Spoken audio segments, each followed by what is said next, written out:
Hello guys, நம்ம கார்த்திக் கதையில March 9 என்ன நடக்க போகுது அப்படிங்கிறத இந்த வீடியோல பார்க்க போறோம். அதுக்கு முன்னாடி சூப்பரான ஒரு கிவ் அவேங்க. இந்த கிவ் அவேல 20 கிளிப்ஸ் உங்களுக்கு கொடுக்குறோம். இந்த கிவ் அவேல கலந்துக்கிடணும் அப்படின்னா வாட்ஸ்அப் சேனலோட லிங்க் வந்து டிஸ்கிரிப்ஷன்ல கொடுத்துருக்கேன். அந்த வாட்ஸ்அப் சேனலோட லிங்கை டச் பண்ணி சேனல்ல ஜாயின் பண்ணிக்கோங்க. இந்த கிவ் அவே சம்பந்தமா உங்ககிட்ட எந்த வித பணமும் நாங்க கேட்க மாட்டோம். ஸோ கொஞ்சம் அலர்ட்டா இருங்க. சரி, வாங்க வீடியோல என்ன நடந்துச்சு அப்படிங்கிறத பார்க்கலாம். நம்ம ஹீரோ வந்துட்டு நேரா அந்த இடத்துல இருந்து அந்த சண்முகத்தை பாக்குறதுக்காக ஹாஸ்பிட்டல் போறாரு.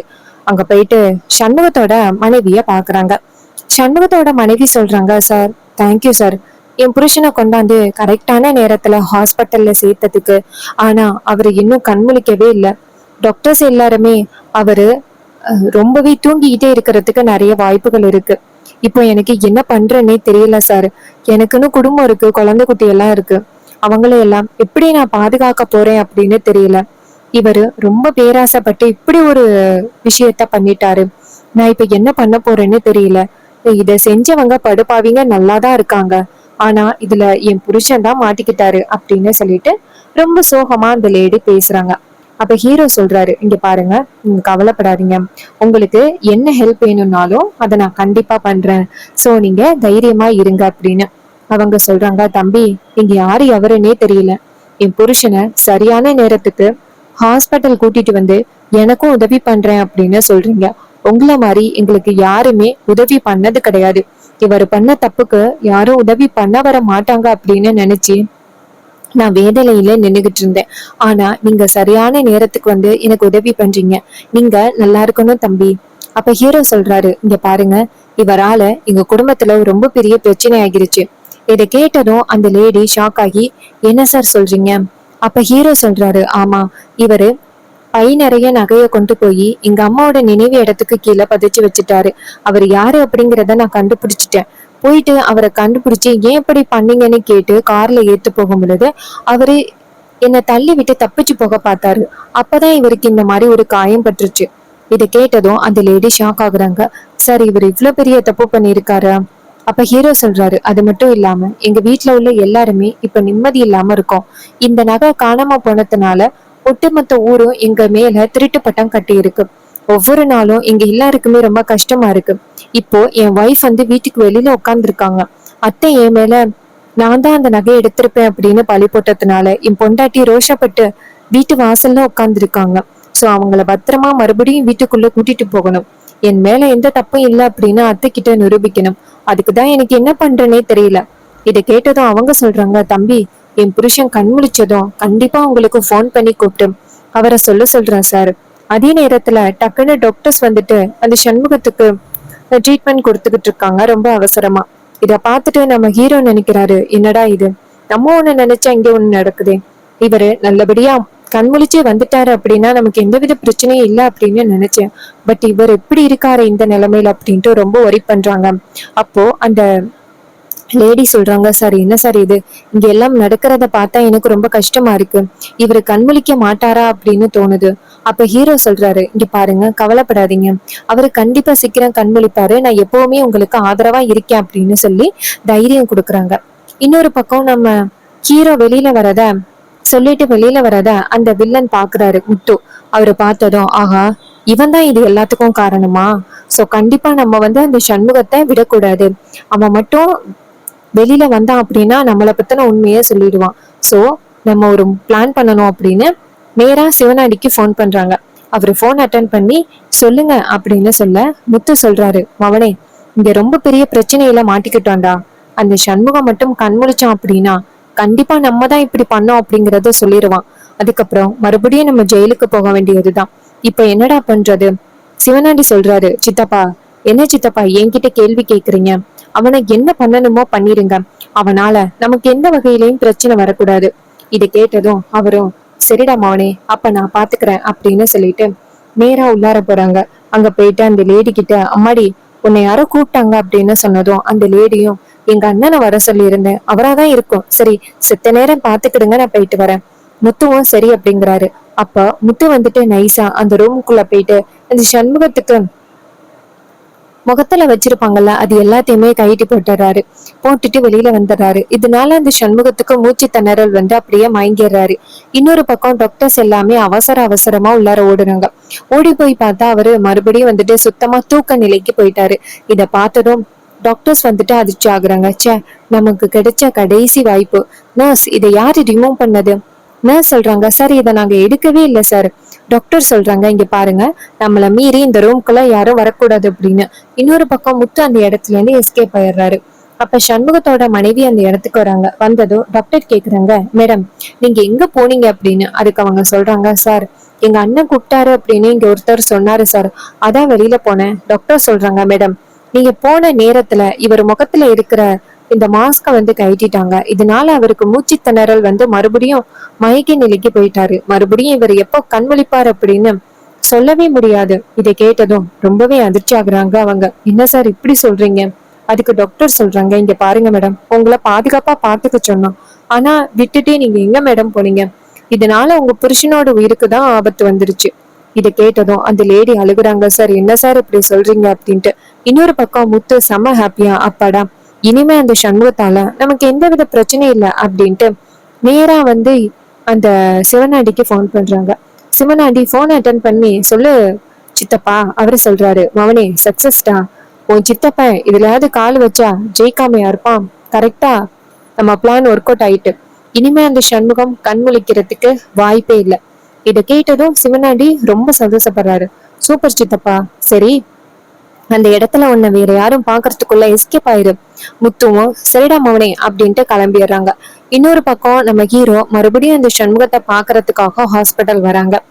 வந்து அந்த லேடி கிட்ட என்னாச்சு, ஏதாவது பிரச்சனையா அப்படின்னு சொல்ல, அந்த லேடி சொல்றாங்க, சார் என் அண்ணனை யாரோ கூப்பிடுறாங்கன்னு ஒருத்தன் சொன்னா சார்.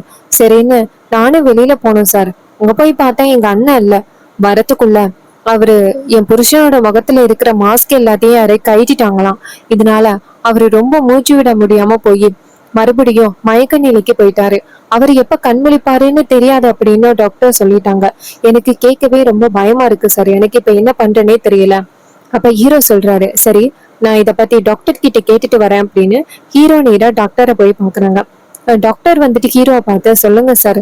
அப்ப ஹீரோ சொல்றாரு, சார் சண்முகம் அப்படிங்கிற பேஷண்ட அட்மிட் பண்ணிருக்கோம்ல, சோ அவர் இப்ப என்ன நிலைமையில இருக்காரு? அப்ப டாக்டர் சொல்றாங்க, சார் இது மாதிரி ரொம்ப பெரிய ப்ராப்ளம் ஆகிட்டு சார். அந்த அம்மாவை வந்து இவரை பாத்துக்க தான் சொன்னேன். பட் அந்த அம்மா வந்துட்டு எங்க போனாங்க அப்படின்னு தெரியல. திடீர்னு வந்து பிரச்சனை ஆகிட்டு சார். இதை கேட்டதும் ஹீரோ சொல்றாரு, சார் என்ன சார் ஹாஸ்பிட்டல்ல இப்படி பேசுறீங்க? அவருக்கு என்ன ஆச்சு? உடனே அவங்க சொல்றாங்க, சார் அதான் சார் எங்களுக்கும் தெரியல. அந்த டயத்துல அந்த பக்கம் உள்ள சிசிடிவி ஃபுட்டேஜ் கூட ஆஃப் ஆகிட்டு சார். ஸோ எங்களால முடிஞ்ச அளவுக்கு என்ன அப்படின்னு தான் பாத்துக்கிட்டு இருக்கோம் சார். பட் எங்களை மன்னிச்சிருங்க சார். இதை கேட்டதும் ஹீரோ சொல்றாரு, சார் என்ன சார் இப்படி பதில் சொல்றீங்க? எனக்குன்னு உண்மையை கண்டுபிடிக்கிற இருந்த ஒரே ஆயுதம் அவர் மட்டும்தான் சார். ஏன் சார் வந்துட்டு நீங்க இப்படி பண்ணீங்க? டாக்டர் சொல்றாங்க, சார் எங்க மன்னிச்சிருங்க சார். என்னால முடிஞ்ச அளவுக்கு எல்லாத்தையும் ட்ரை பண்ணிக்கிட்டு தான் சார் இருக்கோம்.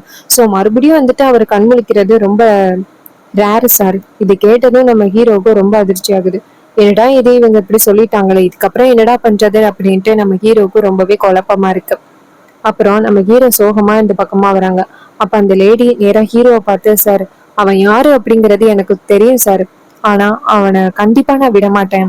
அப்ப ஹீரோ சொல்றாரு, உங்களுக்கு தெரியுமா அவன் யாரு அப்படின்னு? அப்ப இந்த லேடி சொல்றாங்க, ஆமா சார் அவன் யாரு அப்படிங்கிறது எனக்கு தெரியும் சார். அப்ப ஹீரோ வந்துட்டு அந்த முத்துவோட போட்டோவையும் சிவனாண்டியோட போட்டோவையும் காமிக்கிறாங்க.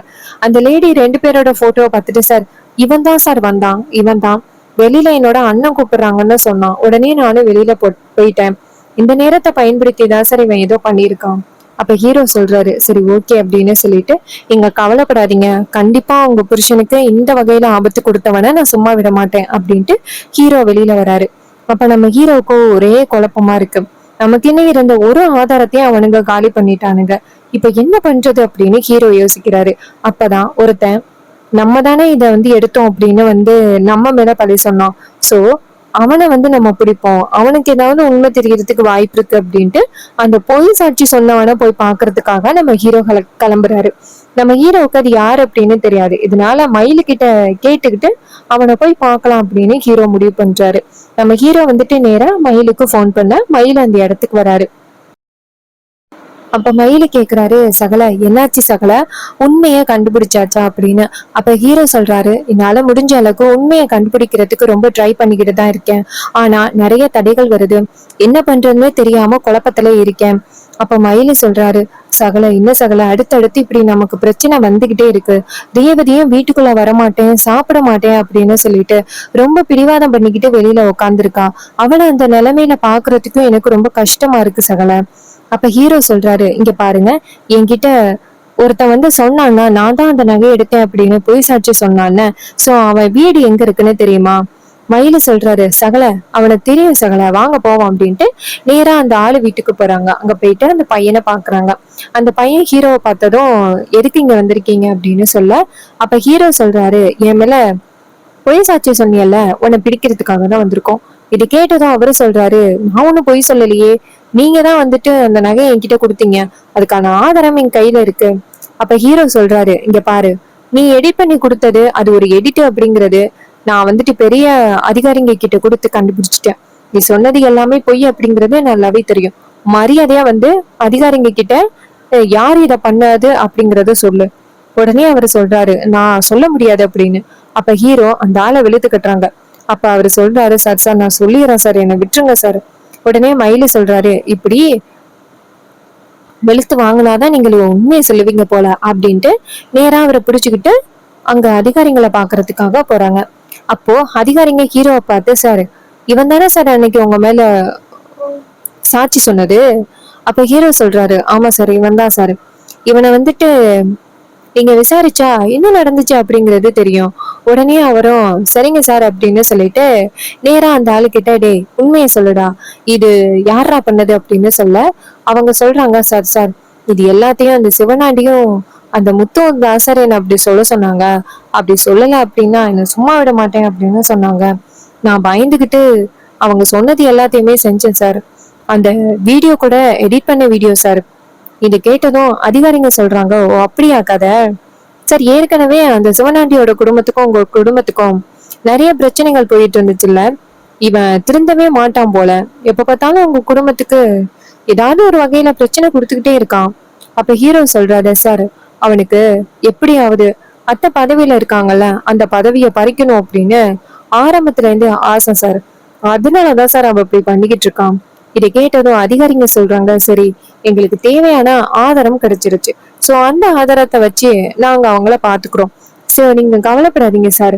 இதை கேட்டதும் நம்ம ஹீரோவும் சரிங்க சார் அப்படின்னு சொல்லிட்டு நேரா அந்த இடத்துல இருந்து கிளம்புறாங்க. அப்ப அதிகாரி நேரா அந்த பையனை பிடிச்சி, டேய் எதுக்குடா நீ இப்படி சொன்ன சொல்லுடா அப்படின்னு சொல்லி அந்த பையன் கிட்ட கேக்குறாங்க. அந்த பையன் சொல்றாரு, சார் எனக்கு நிறைய பணம் கொடுத்தாங்க சார், அதனாலதான் சார் நான் அப்படி போய் சொல்லிட்டேன், என்னை விட்டுருங்க சார் அப்படின்னு சொல்லிட்டு ரொம்ப கெஞ்சுறாங்க. அப்ப அந்த அதிகாரி வந்து அந்த பையனை வாக்கு மூலமா எடுத்துக்கிட்டு சிவனாண்டி முத்துவ வந்துட்டு பிடிக்கிறாங்க. சிவனாண்டி வந்துட்டு எஸ்கேப் ஆகுறதுக்கு முயற்சி பண்றாரு. ஆனா அதிகாரிங்க கிட்ட இருந்து எஸ்கேப் ஆக முடியல. அவரை பிடிச்சு கொண்டாந்து ஜெயில அடைக்கிறாங்க. முத்து சொல்றாரு, மவனே நம்ம எத்தனை தடவை முயற்சி பண்ணாலும் இந்த டிரைவர் பைக்கிட்ட தோத்துக்கிட்டே இருக்கமேடா, என்னடா பண்றது அப்படின்ட்டு. அதுக்கு அவர் சொல்றாரு, சித்தப்பா நம்ம மாட்டினது ஓகே, சந்திரா மாட்டாம இருந்தாலே அது போதும் நமக்கு அப்படின்னு சொல்லிட்டு பேசிக்கிட்டு இருக்காங்க. சோ இந்த கதை உங்களுக்கு பிடிச்சிருக்கா? இந்த கதை பிடிச்சிருந்துச்சுன்னா இந்த வீடியோவுக்கு மறக்காம லைக் பண்ணிக்கோங்க. நீங்க லைக் பண்றதுதான் எங்களுக்கு அடுத்தடுத்து வீடியோ போடுறதுக்கு ரொம்பவே இன்ட்ரெஸ்டிங்கா இருக்கும். ஸோ மறக்காம லைக் பண்ணிட்டு இந்த வீடியோவை தொடர்ந்து பாருங்க. அண்ட் நாம புதுசா hair clips and accessories business start பண்ணியிருக்கோம். நீங்க இப்ப வீட்ல இருந்து பிசினஸ் ஸ்டார்ட் பண்றீங்களா, இல்ல பிசினஸ் ஸ்டார்ட் பண்ணணும் அப்படின்னு ஆசையா இருக்கா? ஸோ பிசினஸ் ஸ்டார்ட் பண்ணணும் அப்படின்னு ஆசையா இருந்துச்சு அப்படின்னா நம்ம கிட்ட 499க்கு ஒரு சூப்பரான ஒரு காம்போ ஆஃபர் இருக்கு. இந்த காம்போ ஆஃபர்ல என்னென்ன கிடைக்குது அப்படின்னு பாத்துக்கிட்டீங்கன்னா 3 டிஃப்ரெண்ட் கலர்ஸ் அண்ட் 3 டிஃப்ரெண்ட் டிசைன்ஸ்ல மொத்தமா 18 கிளிப்ஸ் உங்களுக்கு கிடைக்குது. அடுத்ததா எல்லாருக்கும் ரொம்ப பிடிச்ச சாட்டின் ஸ்க்ரன்ச்சஸ் மொத்தம் 6 பீஸ் டிஃப்ரெண்ட் கலர்ஸ்ல கிடைக்குது. கிட்ஸுக்கு ரொம்ப பிடிச்ச பட்டர்ஃபிளை கிளிப் மினி பேக்ல மொத்தமா 6 பேக் கிடைக்குது. இது எல்லாமே சேர்த்து உங்களுக்கு ஜஸ்ட் 499க்கு கொடுக்குறோம். கூடவே ஃப்ரீ ஷிப்பிங் உண்டு. நம்ம வாட்ஸ்அப் சேனலை ஃபாலோ பண்ணீங்க அப்படின்னா உங்களுக்கு ஃப்ரீ ஷிப்பிங் பண்ணி கொடுக்குறோம். வாட்ஸ்அப் சேனலோட லிங்க் வந்து டிஸ்கிரிப்ஷன்ல இருக்கு, டச் பண்ணி சீக்கிரம் ஆர்டர் பிளேஸ் பண்ணுங்க. தேங்க்யூ ஃபார் வாட்சிங்.